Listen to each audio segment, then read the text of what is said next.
Hi again. This is Pete from the Carpizzo's Kitchen. Before I get started today, please remember to like our page and click subscribe.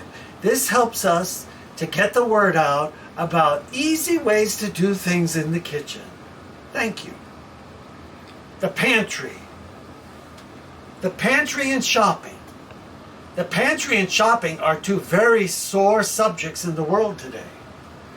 For those of us that survived the pandemic, we now have switched the way we shop. Our household, for instance, uses Amazon.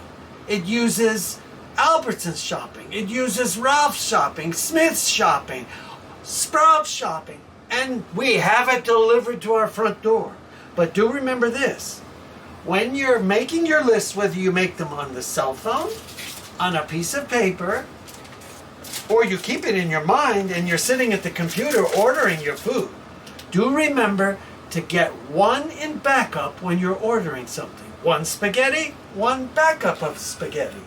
One can of tomato sauce, an extra can of tomato sauce.